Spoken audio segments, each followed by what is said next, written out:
Tuloy-tuloy pa rin nakararanas ng masamang panahon ang Davao Region dulot ng low pressure area. Ang ilang bayan nagdeklara na ng state of calamity. Nasa frontline ng balitang yan si Faith Del Mundo. Kitang-kita sa video na ito ang malakas na pagragasa ng baha sa tulay na yan sa Caraga, Davao Oriental. Pero ang isang lalaking nakamotorsiklo pinilit pa rin dumaan hanggang sa tuluyan siyang nahulog sa tulay. Nakaligtas naman ang rider pero ang kanyang motor tuluyan ng tinangay ng baha. Halos umapaw naman sa kalsada ang maputik na tubig sa ilog sa Mati, bunsod ng magdamagang pag-ulan. Ganyan din ang eksena sa kalapit na ginagawang tulay. Sa lakas ng rumaragas ang tubig, ipinatigil muna ang paggawa dito. Gumuho naman ang lupa sa Tarragona Road, natabunan ng malalaking bato at putik ang kalsada.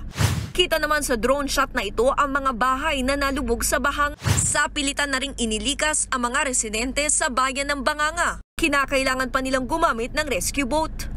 Naminsala rin na magdamagang pag-ulan sa Davao de Oro. Ang tulay na ito sa New Bataan halos gumuho na. Nagkaroon din ng mga landslide sa barangay Mainit. Nabiyak naman ang bahagi ng tulay na ito sa Panabo City sa Davao del Norte. Nagdeklara na ng state of calamity ang lungsod dahil sa matinding pag-ulan. 20 barangay doon ang lubog ngayon sa baha. Higit 13,000 pamilya naman ang apektado.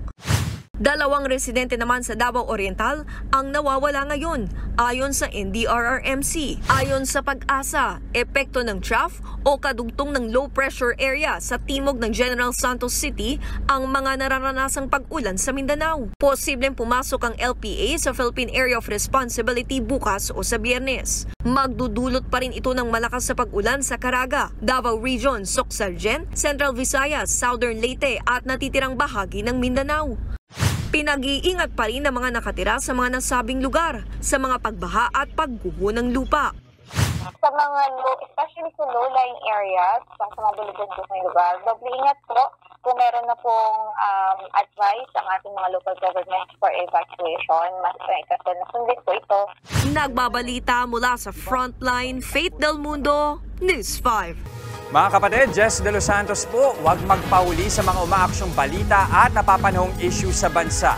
Para sa mas malawak na balitaan, mag-subscribe at mag-follow sa social media pages ng News 5.